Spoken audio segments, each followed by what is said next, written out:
I sustained very bad injuries to my face this month. I'm in the stage of healing when the scar tissue has formed, but it's still very tender new skin. I'm going to have very obvious facial scarring for the rest of my life. The injury starts about an inch above my hairline, goes down over my brow so that on part, hair will not grow. It continues down my cheek where it is deepest. I'll always probably have an indentation in the fullest part of my cheek. Then it continues to my jawline. In some ways it's okay. I'm happy it's just cosmetic damage. My friends are super reassuring, telling me how badass and sick it's gonna look. They say I'm still as hot as ever, now a little more sexy and mysterious. But in some ways it really sucks. I know that I'm always gonna be seen first as the girl with a scar. And it feels especially bad when people look at me differently. This week, I had to fly home for a family thing. It was a plan I'd made long before my injury. I wasn't really looking forward to the pity or people making a big deal of it. I'd rather it not be acknowledged. I'd also met with my dermatologist who said that I was at the stage of scar tissue formation, that I no longer should be dressing the wounds. The skin was healing and instead I needed to be applying topical cream and Vaseline to keep the site clean and moist. It also looks a bit ugly. The building scar tissue is very red and tender, and with the Vaseline over it, looks slick and shiny. So I get on this flight, I have the window seat and I put on my headphones and drift off to sleep when the plane is still boarding. I wake up to this kid, maybe 4 years old, sat next to me, throwing a tantrum. I didn't catch the first part of it and I honestly couldn't understand what he was yelling about. His father said to me, "Can you cover that injury?" I said that my dermatologist recommends I don't, so no, I don't think I will. He started snapping at me saying, "There is no need to be so rude. That injury is graphic and it's scaring my little one." I said, "This is my face. The only damn face I've got. It sucks being told I'm so ugly I can't show my goddamn face in public." He started to backtrack saying, "Just until it's healed," and I said, "It'll always be with me. Maybe teach some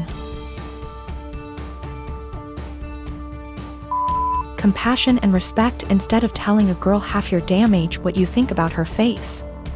That's rude." He actually got up after that and I think went to a stewardess about a seat change because a young couple came to sit next to me on a few minutes instead. I've gotta admit I felt so low that I put on my sunglasses and had a quiet cry for a few minutes. My 7-year-old daughter's doing virtual school in our living room recently. I heard her teacher address a girl named Kelly a few times, which stuck out to me because my daughter's class is only about 15 kids and I know them all by this point in the year. A couple times more and I realized she was calling my daughter Kelly. My daughter's name is Keely, pronounced Keely. So after school was over I asked her if that had been happening all year in this teacher's class and she said it had and it really annoyed her. I asked her why she hadn't corrected the teacher if it annoyed her so much and she said she had repeatedly at the beginning of the year, but the teacher kept calling her Kelly, so eventually she gave up on reminding her. I sent the teacher a quick email explaining the misunderstanding but got no response. This teacher teaches a special subject, think music, gym, art, or language, not just one grade level. So my daughter will be in her classes for the next several years, so we couldn't just wait it out.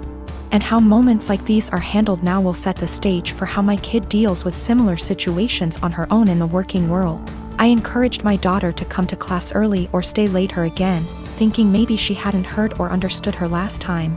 So a quiet one-on-one would be better. She got to the class early and she told her very politely that her name was Keely like really, instead of Kelly like jelly. And that people often get it confused, so she just wanted to clarify. So class starts and sure enough she gets called Kelly again almost immediately. So there's only so much self-advocation a 7-year-old can be expected to do. I just walked over and said, "Hi, this is Keely's dad. Her's name not Kelly. It's Keely." A few hours later I had an email in my inbox inviting my wife and I to a parent-teacher conference with the vice principal. The long and short of the meeting ended up being the school feels that while the teacher probably should have learned her name, that the real problem is she feels I challenged her authority by correcting her in class and that the names were similar enough for it to not have warranted such drastic action. That surprised me. I couldn't believe a meeting was necessary, let alone that it cast blame on us. I can't tell if I'm being that annoying, my kid matters most. Parent that my grandmother the schoolteacher always complained about, or if the teacher should just learn her damn name, because that's a basic part of her job. I am a 51 years old male, and I have 3 children, 1 girl, 1 boy, and 1 child is gender neutral. My son Eric is the oldest, Eva is the middle child, and Charlie is my youngest. I'm still very new to the whole LGBTQ thing, so please correct me if I say something wrong. Now sadly, when the children were all young, their mother / my wife passed away in a car accident, and I've been raising them by myself ever since, as I've chosen to never remarry since my wife was / is the love of my life. I'll say I'm definitely not a perfect father, but I've done the best I could to raise my children. Now Eva has always been a bit more wild than her other siblings even before her mother's passing. I've tried everything, ranging from having sit-down talks with her to putting her in therapy, as well as taking parenting classes and reading books to see what I could possibly do to help. Therapy did seem to help a little bit, but decided to stop soon after she turned 18. Now let me tell you the story as to why I'm here now. My daughter Eva still lives with me and Charlie as she goes to school, and has definitely been home more due to the pandemic, but has started to go out more now that they are letting up on some of the regulations. Now I was out getting dinner with an old high school buddy of mine when I get a panicked call from my son, who had been at my house hanging out with his siblings. To summarize what he told me, he got into an argument with Eva and Charlie sided with him. Eva became very volatile and even called Charlie a slur, which is a big hell no for me. So I headed home and tried to calm everything down. I told Eva I didn't care about what they had been arguing about, and that she wasn't allowed to disrespect Charlie or Eric like that. Me and Eva ended up now being the ones to start arguing, but I soon shut it down when I realized it wasn't gonna help. I forced her to apologize and took away her car privileges until she could learn to respect her siblings, and I thought it was the end of that. Well, the next morning after work I ended up coming home and finding scraps of papers all over. At first I didn't get it, but then soon found out that she cut up about half a dozen letters her mother had written me when I was much younger. I was livid. I know it was her because I have a couple cameras in my house. I just walked into her room and told her to get out. She was smug and rolled her eyes, but then I yelled, "Get the out of my house," and she realized I was serious. She was crying and screaming, but I had felt sorta numb at that point, and she left with a friend of hers. But now I feel like I was being too harsh, but I wanna stand my ground. She did know about the cameras, but they're really just there for my dog. My sister is severely autistic. She requires attention almost 24/7 and cannot be left alone. She is nonverbal and cannot take care of herself at all. Despite the fact that she is only 12, she is extremely destructive and violent and destroys anything she gets her hands on. I hate her. That should be wrong to say, but it doesn't feel like it. I was only 6 years old when she was born, and since then I've never solely had my parents' attention. Even since I can remember, the world has revolved around her. I was moved out of my room into the basement at 7 because she needed to be in the room next to my parents. All of my toys as a child were destroyed by her, and my parents simply ignored me when I complained. Even when I was 14 and she destroyed a Mac my school gave me, I was in the wrong. Along with this, I am expected to take care of her and drop everything I do for her. I can never make plans with friend because my parents expect me to be there if they need me to take care of her. Even when I do somehow get time to myself, I am required to leave if they need me. If I do not, then I am punished. The recent example of this is when I went to see the new Spider-Man movie and was grounded because I turned my phone off in the theater.